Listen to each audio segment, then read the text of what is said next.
right? And I'll go back to the chat. Okay. So remember, guys, that WhatsApp group is absolutely essential in terms of what we do. So to just go through, this is the objectives for the first learning unit.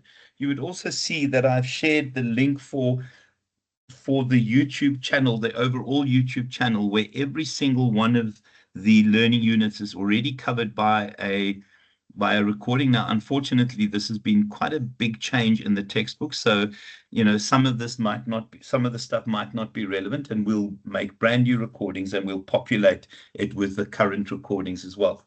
So guys, if we look at the objectives, it's really about discussing what strategy is and the role of strategy in the insanity that is the world right now, chat about the different concepts of strategic management, and then we'll look at strategies and how to measure whether these strategies suggest that they are a winning strategy. Did anyone get a chance to watch these recordings? Is anyone else lagging? No. Okay. Guys, just very quickly, anyone get a chance to watch those recordings? Please do me a favor, just spend a bit of time. I hate giving homework, but those are well worth watching, and I really spend a lot of time finding those and making sure that they're relevant. Okay, so please watch those. So if we look at what we require from any strategy, there's several things to consider. So the first one is the idea of where we are now. So very often, in order to understand what we need to be doing in the future, we need to figure out where we are now. And the reason for it is that everything we want to do in our organization is to align perfectly with the environment. And if you don't know where you are now, it becomes a real issue, because you might not know whether you are aligned with the reality of the external environment. So the kinds of things that we would look at would be our competitive position, so where we are in the market, how we're performing in the market, but also what resources and dynamic capabilities we have. What is the difference between a resource and a dynamic capability? Just unmute yourselves, guys. What is the difference between a resource and a capability? What is the difference between a resource and a capability? Remember, I'm just going to talk first. I'll pick on somebody. Kevin, what is the difference? I think there's bully behavior, unfortunately. Remember, resources are things we have in terms of people. It's stuff that we have in terms of technology, in terms of finances. Capabilities allow us to maximize what we can get out of our resources. So it's great to have fantastic resources. Absolutely. So you have to have fantastic resources, but to have fantastic resources, the only time you really get benefit from it is when you have capabilities, and capabilities allow us to maximize what we can get out of our resources. Dynamic capabilities allow us to constantly update our internal workings to align with the external environment. So when we think of dynamic capabilities, it's those things that allow us to remain fresh, that remain relevant. Give me examples of organizations that lacked dynamic capabilities, who were big brands and have disappeared completely. Kodak. Which one is that, Boya? C&A, it's a lacquer example. Nokia, BlackBerry. Kodak? Yeah, Kodak as well. Bradley? Yes, that's what I said, sir. Sorry, Boya? So Kodak, and the interesting aside with Kodak is that the person who invented digital photography worked for Kodak. So here you have, Kevin, it's an interesting one about Pick n Pay. They seem to want to try and turn the corner, but they're in a ring against Checkers, and Checkers kicks their butt. 6Love, 6Love. I think you guys are doing ShopRite Holdings as part of your Will project. Is that correct this year? And what we've seen in terms of ShopRite Holdings is that they're pushing the boundaries in terms of innovations, etc. Has Wackerberry disappeared, Cole? Guys, have Wackerberry disappeared? Yes, unfortunately, they just closed their last branch, I think, last year. Oh my word. Who Very used sad. Wackerberry? Is it, why do you say unfortunately? Were you addicted to them, Oh, Louise? I loved Wackerberry in its heyday. It was amazing. Okay. Yeah, Edgar's, I think there's a turnaround in terms of Edgar's. Again, you know, not Savannah. Can I just say I've never been to Wackerberry. It's Musica. I mean, how they survived that long is beyond me. I mean, how did they survive that long? One of my students from a couple of years ago said that Musica will always survive because she buys her struggle music from Musica. And I thought, struggle music? You're 18. You've never had a struggle in your life, but apparently it will survive because we buy struggle music. So clearly there wasn't enough struggle music to keep them alive, but it was an interesting take. Can I just say, guys, I've never been to Wackerberry, so I've not missed it at all. Whoever misses it. Okay. Guys, and my favorite is Kodak, and everyone remembers Kodak because, you know, they had the spool film. Who remembers Kodak? I know, Ulrich, it's terrible. Who remembers Kodak? This brand here? Yeah, they just don't exist. And the scary thing is the person who invented digital photography was an engineer at Kodak, and they said this is not the future. People will always want to have spool film, film and have their photos printed. What is also interesting, and I won't look at that, you can do this in your own time, is that Kodak has now launched cryptocurrency. So you get the Kodak cryptocurrency. And yeah, it's an interesting one because it has zero value. Yeah, absolutely. And also pay attention to people you hire to be fantastic. You know, pay attention to people you hire to be fantastic. There is the value of Kodak cryptocurrency, guys.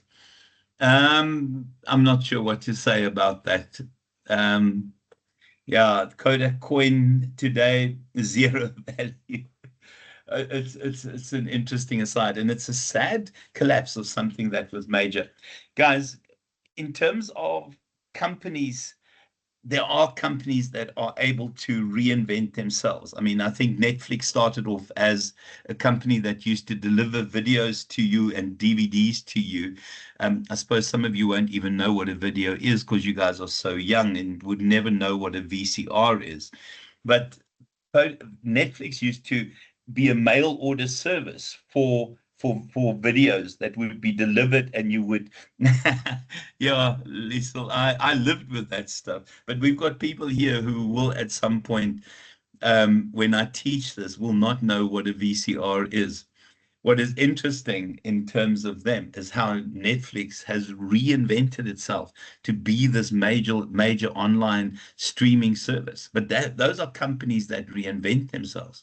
Kodak initially, not Kodak, I'm talking rubbish. Nokia initially made rubber boots, and they then created this wonderful cell phone. And everyone, not everyone, but most people will remember the 3310.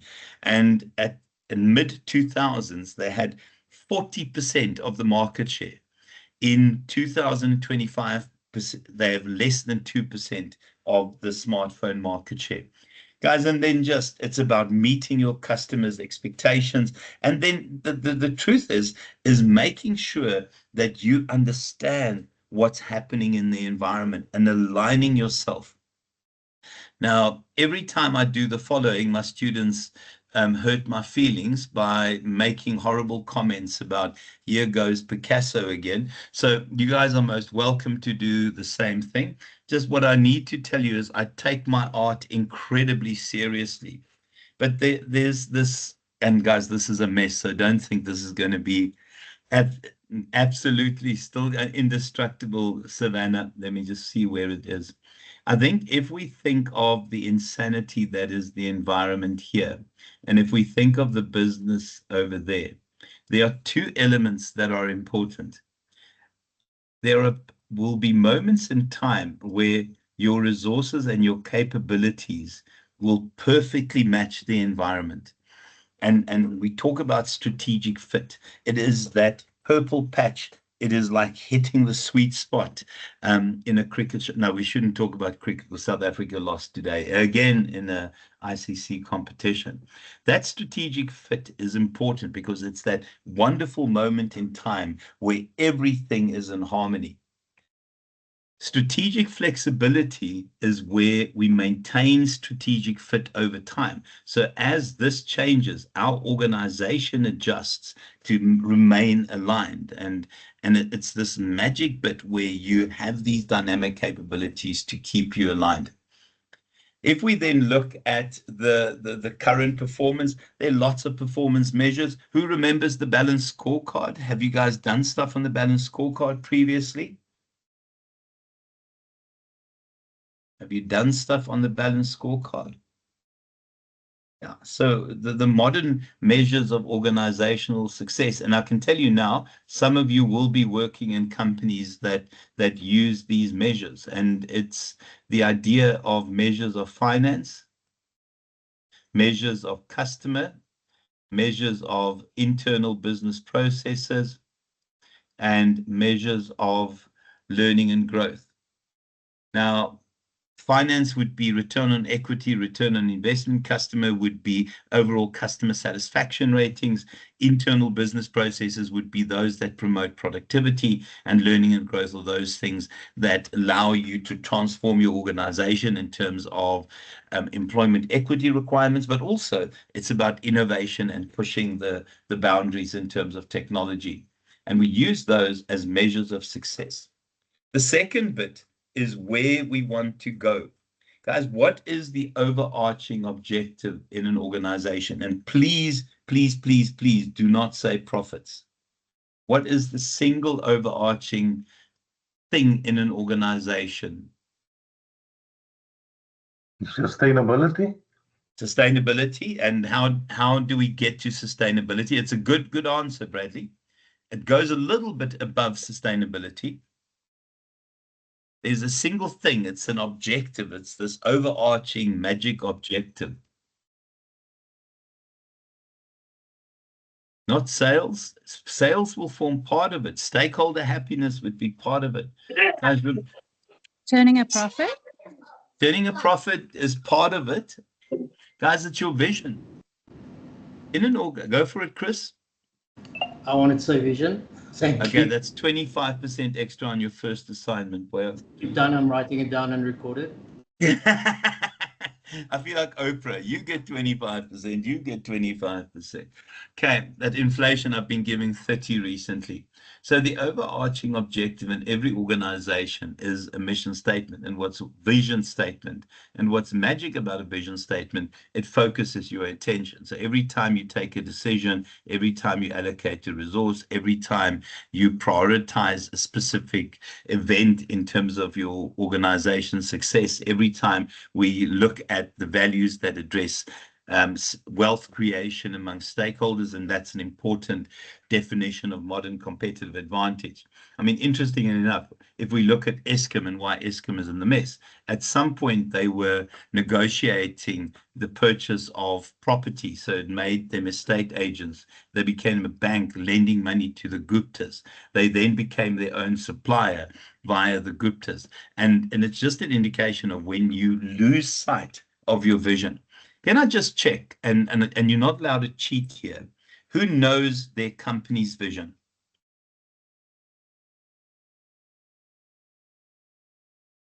First one will get 25% in their first assignment, and then I'll obviously edit this out so there's no truth to that matter. Anyone know their company's vision? Go for it, Chris. Well, our company's vision is to be the world's most desired premium brand, and we aim to be the leader in safety, sustainability, and customer satisfaction. Wow, boy, that's impressive. So you're up to 50%. Don't worry about submitting the first assignment. I'll just give you your 50. I think it's important that every person who works in an organization knows exactly what the vision is, because every bit of decision, every time you write a new, if you think of working for Nokia, every time you write a new line of code, every time you create new software, all of that should be geared towards your vision. And they had this lovely vision in 2008, because prior to that, their vision was voice goes mobile. After 2008, their vision became life goes mobile. And unfortunately for them, other companies achieved that vision, Apple, etc., because life has gone mobile. Yeah. So in terms of where we want to go, it is your vision. And the truth is, within that vision, you'll have a mission statement, you'll have a value statement, you'll have strategies that take you to long-term objectives as well. If we then look at how we will get there, that is the next phase in terms of how we cascade the vision into objectives. So if the vision is there, and you guys would know all of this, so if the vision is there, it would become the mission statement. Your mission statement would be cascaded into long-term objectives. Okay, I'm running out of space. Long-term objectives would be annual objectives and so forth. The things that take us to the long-term objectives are our strategies, and then obviously cascaded further. Now, to also just say, it looks great over there, not the writing and my ability to reproduce it, but the world has said this is not flexible enough. So we've seen challenges in terms of those traditional views of what a strategic plan should be, and we'll talk about that.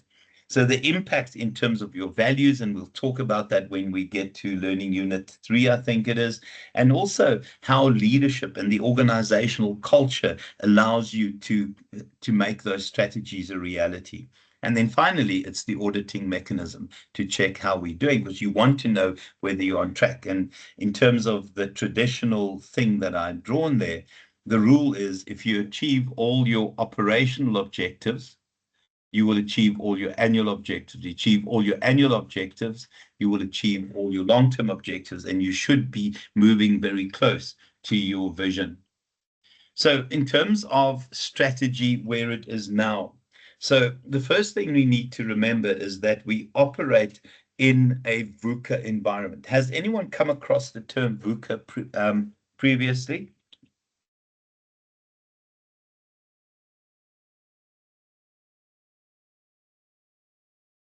So VUCA is volatile, uncertain, complex, and ambiguous environment.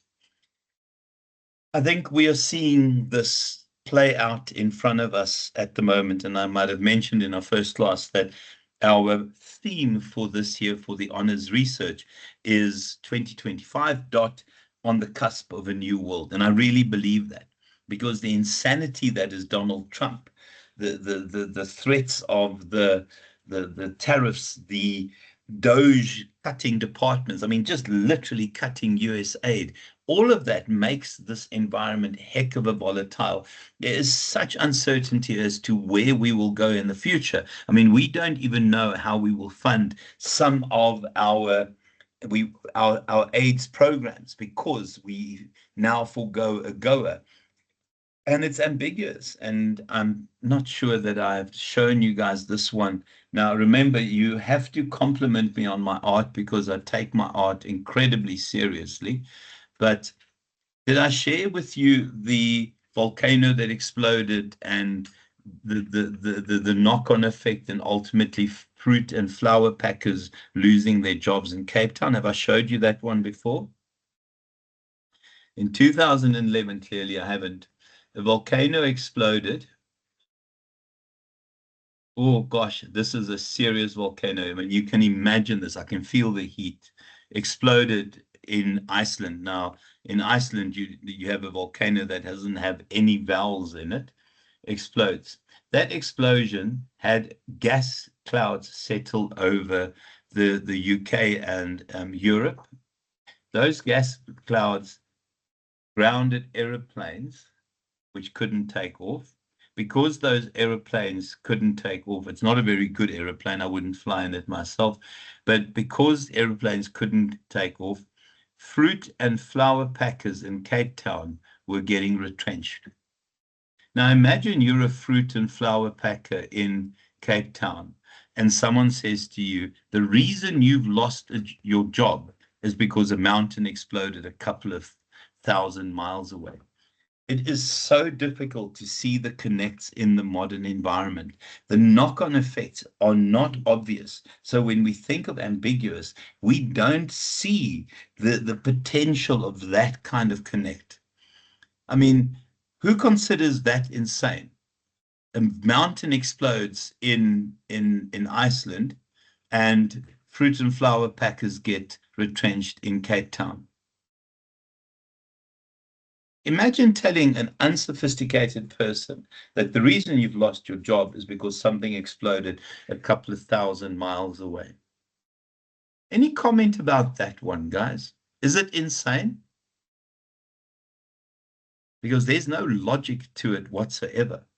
Now, when we talk about ambiguity, it's that, the knock-on effect of decisions and events. Some of you will remember the butterfly effect. Who knows what the butterfly effect is?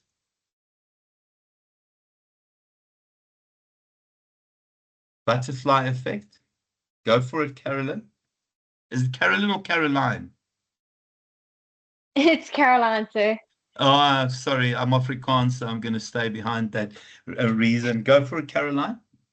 Doesn't the butterfly effect mean that every action has a consequence later on and it all adds up? It's almost like a pebble hitting one stone and then it hits a rock and then it creates a landslide. It's exactly that. I mean, if a butterfly, the logic is if a butterfly flaps its wings in a forest, it could cause a global disaster elsewhere, because everything in this modern environment is interconnected. Please read about the butterfly effect. It's a wonderful, wonderful concept, and it's part of chaos theory as well. And also, I think there's an Ashton Kutcher movie with the butterfly effect. I've got it on my hard drive. I haven't watched it yet, and it's a pretty old movie. So in terms of the strategy, I think it really is a game plan, and there's several things that we want to do. But the most important one is that there is growing and responding and remaining aligned with the insanity that is the external environment now. Again, guys, Trump does the weirdest stuff. I mean, and the knock-on effect is insane. Think of Ramaphosa signing the land expropriation bill, and the knock-on effect of that, the butterfly flapping its wings in Pretoria, is that Trump cancels AGOA. Who knows what AGOA is? AGOA. Trade agreement with the United States?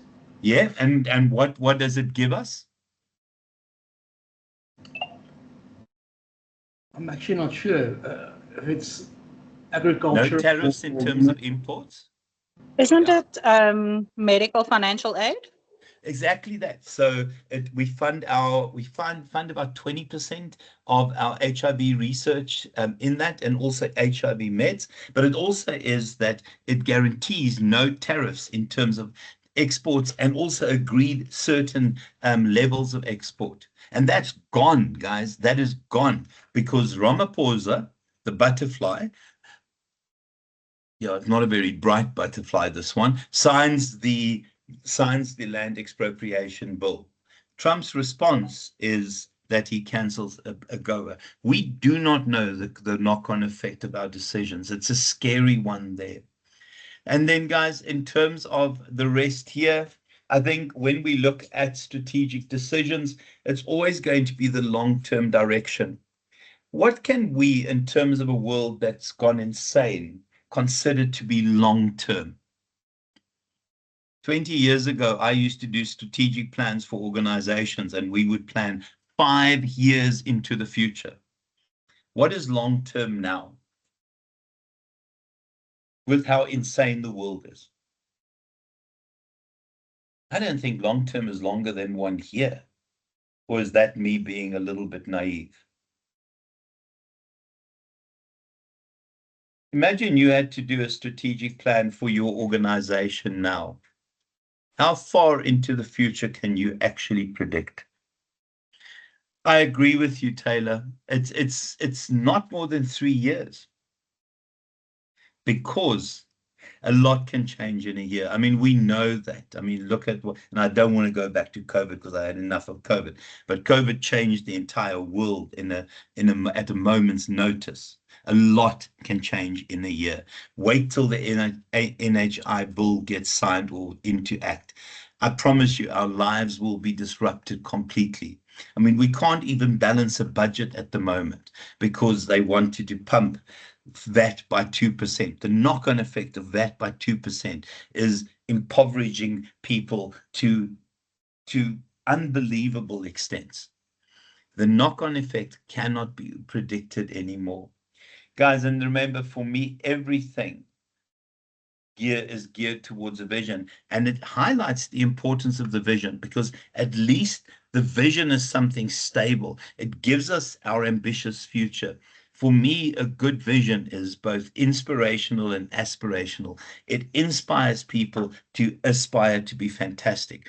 So the vision is that one thing that indicates potentially what our mission will be, what our values will be. And values and vision are important in a world where everything has gone sideways. Guys, and then just keeping aligned. So what often happens is that we have emerging strategies. Your pre-planned strategies hardly ever materialize. So we often make strategies up as we go along. Can anyone give me examples of strategies in your own organization that were created as a consequence of an unplanned, unforeseen event?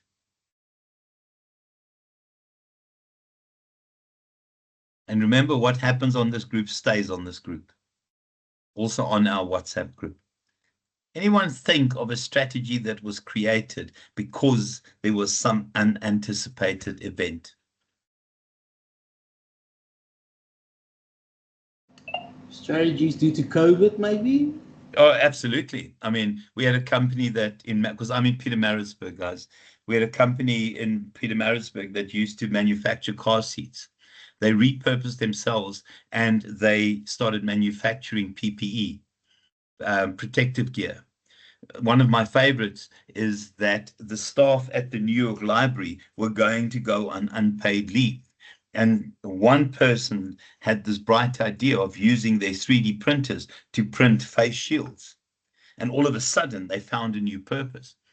It's a wonderful example of how you use your resources and the capabilities that go into using those resources. And all of a sudden, people that were about to go on unpaid leave were able to keep their jobs and make a real and significant difference in the fight against COVID. Take that. Tell me a bit. Unmute yourself, Sheldon. Tell me that one bit. Hi, so towards the end of 2016-17, our organization only dealt with selected businesses who we could issue a payment from. So we cut, I think, roughly 100 clients who were lacking in payment, or like 60 days to 90-day payment. So we cut it down straight on a 30-day payment for clients as well, because we import, so we needed to be assured of our money. So that's And what how did you replace them? We didn't. We just gave the current clients more backing and more accessibility and better service, and they essentially took over the dead weight, to be fairly honest with you. That's wonderful. But you make strategies up, it's made up on the fly. I think that's almost what it is. I mean, I always think of when we won the Rugby World Cup and Malcolm Marx had that horrific knee injury. I mean, the best hooker in the world can't play rugby. I mean, the makeup strategy that they had, and first of all, calling back Andre Pollard, which is not a hooker, I can promise you that. But that's what happens. I mean, and we can learn so much from rugby, guys. Sorry, and I don't want to talk rugby at the moment. Okay, so I think strategies will also require your major resources, because these are where you place your priorities. Okay, guys, please have a glance at these. please, because this one here in particular, the Google, shows you what a company with phenomenal resources can do. It is an interesting watch. You can also watch this one. It's what it's like to work there. Please, please watch these recordings, guys. I don't select these arbitrarily. Oh, without a doubt, Liesel, procurement strategies change all the time, because the reality is you want to have multiple places you can import from, because the exchange rate in South Africa is heck of a volatile. Okay. Now, guys, this was not one of the outcomes. So if they ask this in the exam, I will lose my mind and we will put in some sort of grievance against them. So you can have a look at it as just for interest's sake. What is interesting is this bit here. Now, in terms of the strategy in the 20th century, I think this was when the world moved slowly. We could make predictions based on a SWOT analysis. We could look at the pestle and competitive factors and with reasonable certainty suggest that this is the pattern that will unfold in terms of the future. Now, I did this as part of my consultancy. I used to do strategic plans back then for companies, and it was easy to do. We could strategize 5 years in the future. We could track how those strategies unfolded. It just was this easy time. Now, the reality is that when we look at this, where we are now, I think the couple of things that we have to remember is that technology is our single biggest disruptor. I mean, I've just found out recently, and it is just as a consequence of just ear to the ground, I suppose, that companies now expect new employees to arrive being proficient at using artificial intelligence in making their job a lot easier. Our university does not train people in artificial intelligence. So the reality is we need to consider adding a module in AI. Any comments about that as an emerging strategy? Go look at job adverts. People expect you to be able to use AI proficiently to make you more efficient in the workplace. I mean, my son writes artificial intelligence. He's a senior manager in an AI firm, and they sometimes go and say to ChatGPT, they have the paid version of ChatGPT, to write code, because if the code is already there, you wouldn't want to reproduce it. Obviously, you have to check it, and you would want to go through it. But it's now got to the point that AI will start replacing people who code AI, if that makes any sense. So we look at complexity theory, and the idea of complexity theory is that we have non-linearity. In the past, and I'm sorry, here we go again with these wonderful drawings. Please, you need to turn these into NFTs, guys. You'll make gazillions, because this is serious art. Eh? This is serious art. I'm so proud of this.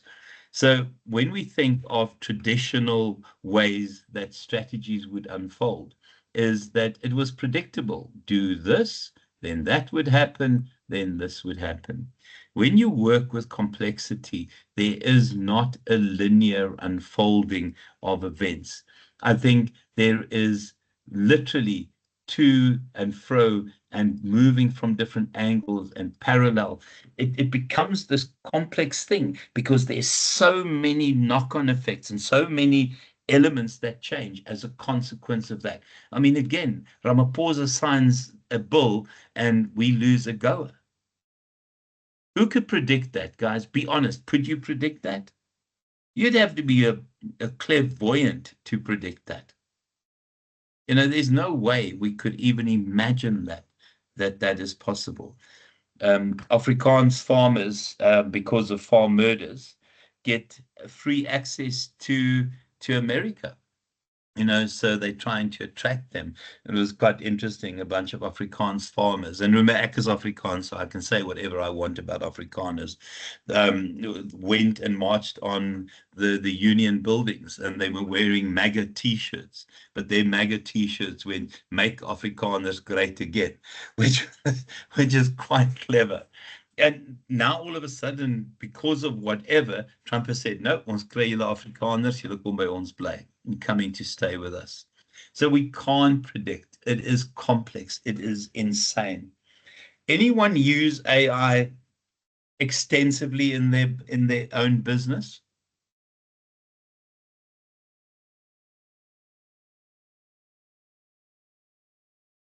Who is proficient at ChatGPT and AI? Okay, guys, yeah. Expert Mahir, I like that. Mahir, how do you have a surname of Van Rienen? Surely Mahir is Indian. Have we got an Indian Van Rienen here?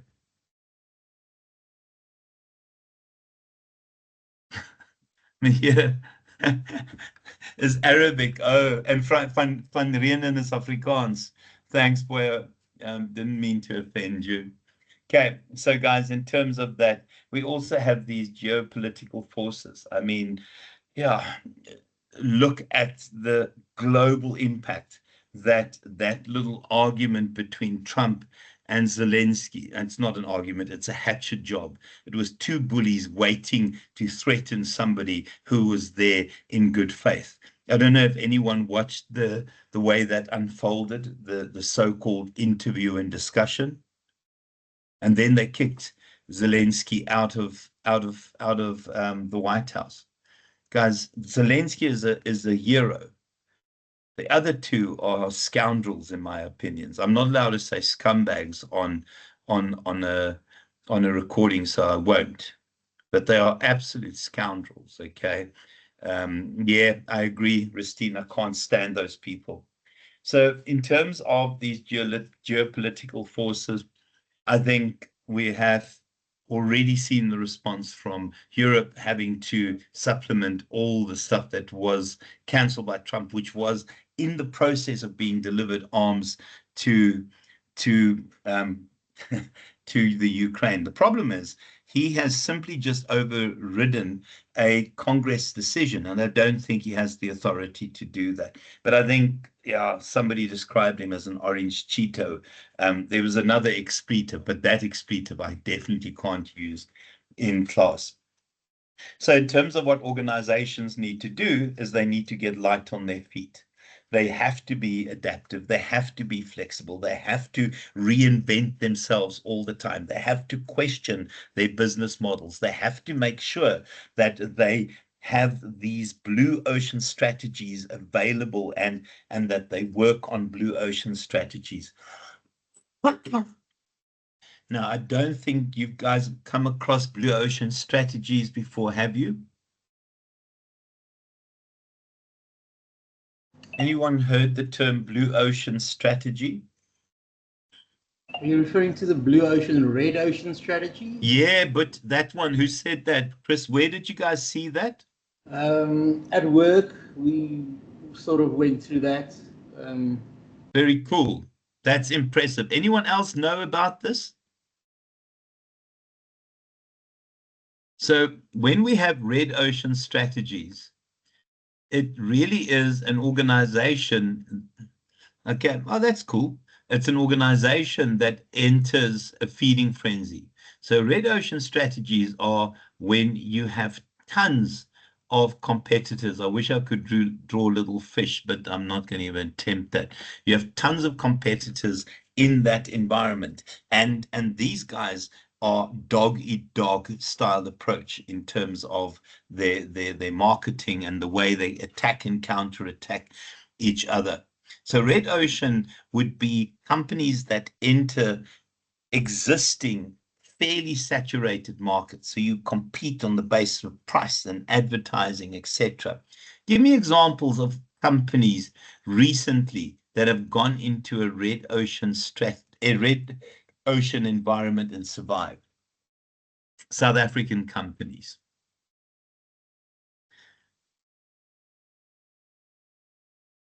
Guys, every time a new Chinese brand arrives, motor vehicle arrives, it's a red ocean strategy that they're adopting. Anyone here drive a Chinese brand?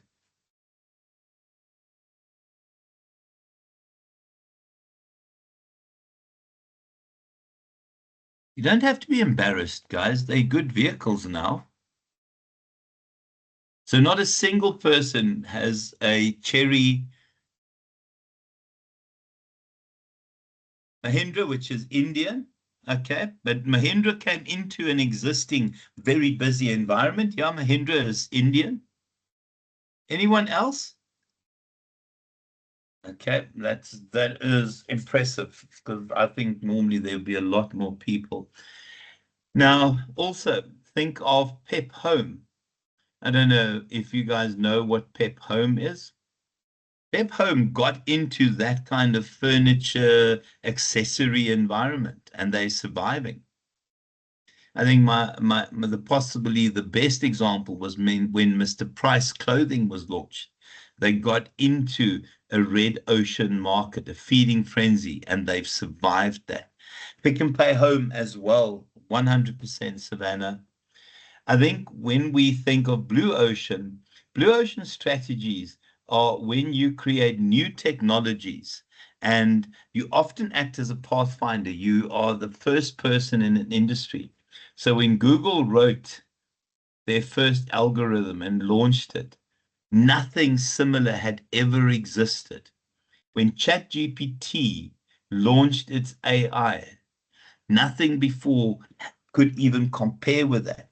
So what happens when you hit a blue ocean strategy is you set the standards. Now, the thinking in terms of blue ocean strategy is that you create the best practices. Here, when you're in a red ocean strategy, you have existing best practice options. Here, you actually set the best practice options. What is interesting is that often those individuals that get to a blue ocean first will set the sort of terminology. So Google as a term appears in the Oxford Dictionary. Who uses Bing to find Google to actually Google in Google? What happens if you default to Bing? Do you use Bing as a search engine? Because you don't Bing. Some people, I suppose, would use Bing to Google. Another, Neuralink. Oh, Sheldon, absolutely. Neuralink is so a blue ocean strategy, such a blue ocean strategy. And guys, you can look at what Neuralink is. It's one of Elon Musk's stuff. Okay, so Tesla, when it arrived, was a blue ocean strategy. Okay. And these reusable rockets from SpaceX are blue ocean strategies. Okay, I don't know what that is. Savannah, tell us about that. Amazon, oh, when they arrive, Liesl, spot on.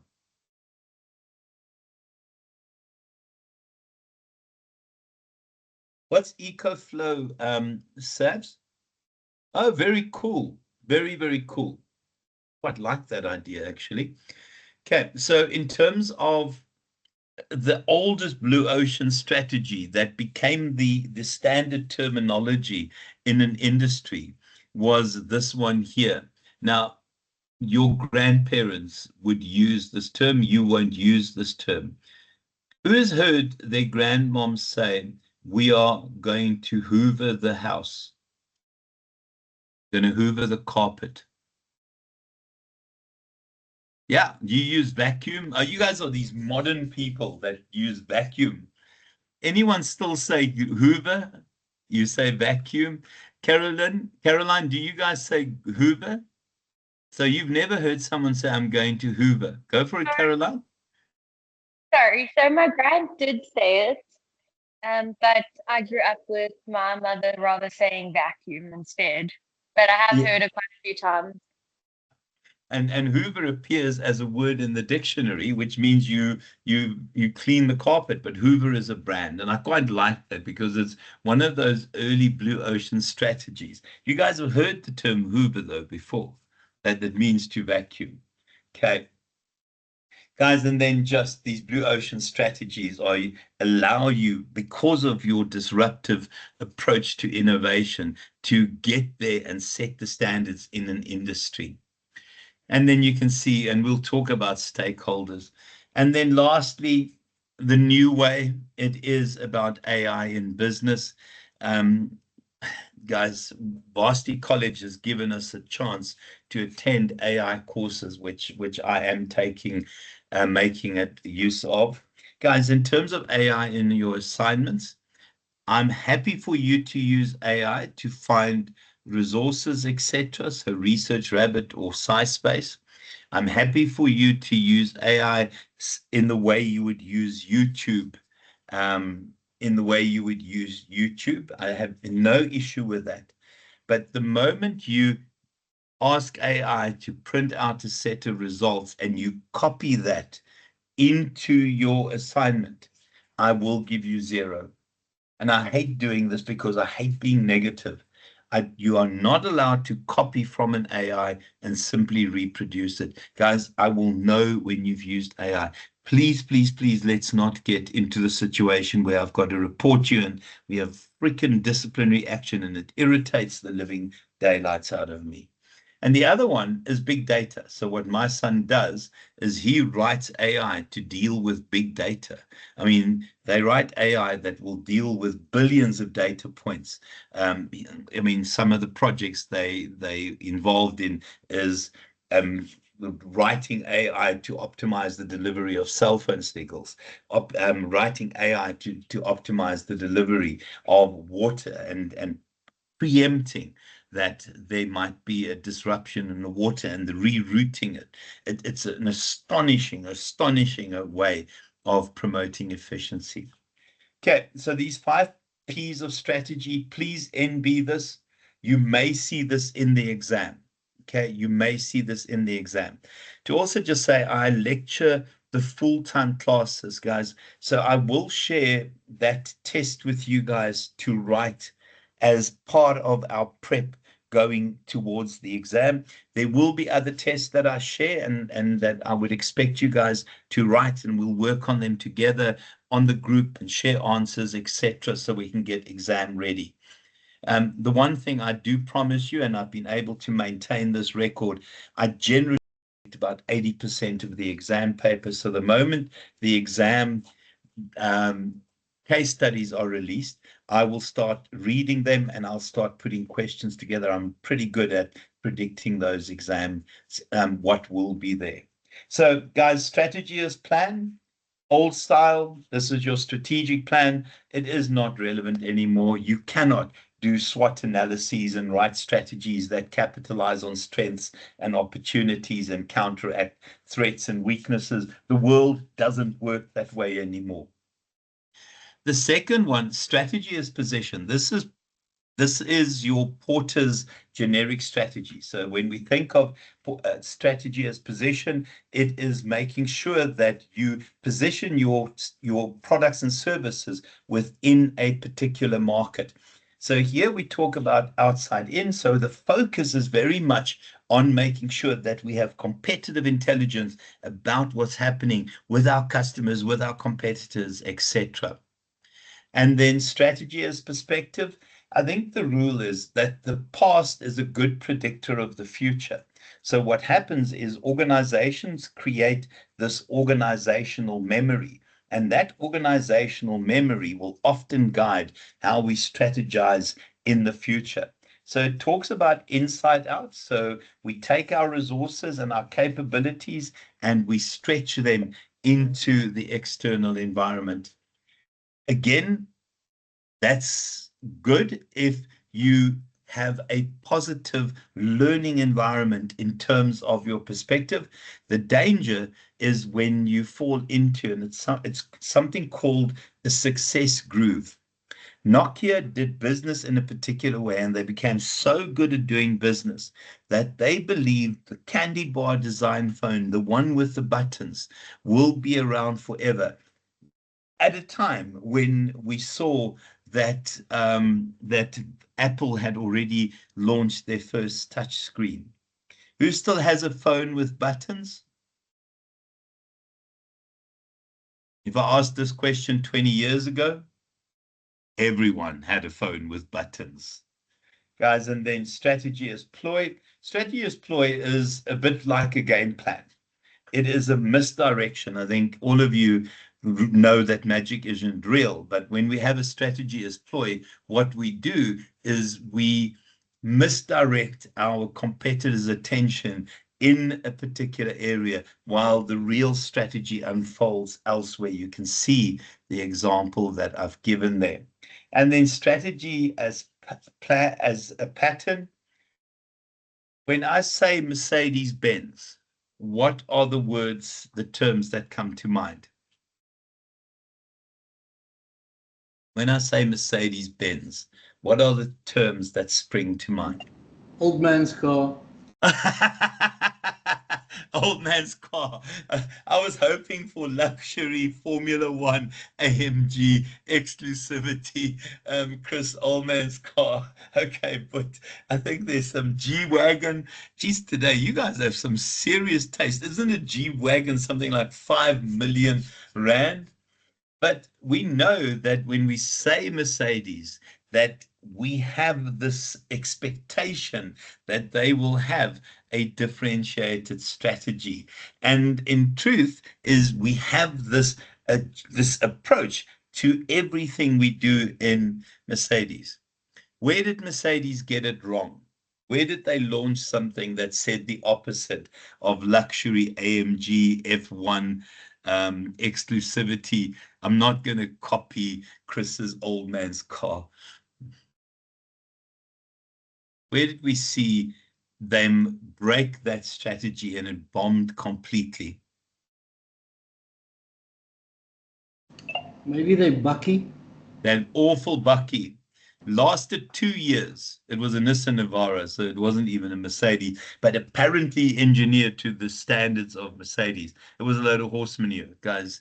It didn't make sense. Oh, the original A-Class, Leanne, the original A-Class was awful. It was an awful vehicle. Okay, and that disappeared very rapidly as well. So we expect certain things, and that certain companies would do things in a certain way. Now, what we see is that there are different forms of strategies. Your plan strategies are those ones that appear in your strategic plan, the ones that should take us to our long-term objectives. In terms of those plan strategies, we talk about those as intended strategies because they part in our plan, often cast in stone. Now, when those magically unfold, which is often unlikely because the world is completely insane, what will happen is that you would have realized strategies. But in a modern world where things go awry and get confused very quickly, you'll see that a lot of those intended strategies, the ones that appear in your strategic plan, are ones that are abandoned because it's not relevant anymore. And then an emergent strategy. So the launch of the Mercedes Bucky is one of those. An emergent strategy are those that are made up on the fly. It is COVID hits. Let's Distell, an alcohol manufacturer in KwaZulu-Natal, Distell repositioned themselves, and they repurposed their production lines to make what hand sanitizer. I can't even speak anymore. So here, these happen often, these emergent strategies, when a competitor launches something, when you've been hit by a surprise because the environment has taken a strange turn. You have to relook at it. Guys, and then just levels of strategy. Remember, corporate, business, and then your functional strategies, which will always relate to your different functional departments. Okay. Right, guys, I'm going to stop there because I'm going over time. Can I just check, are you guys okay with this approach?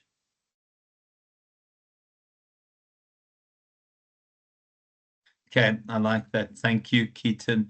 And you guys are all happy with that?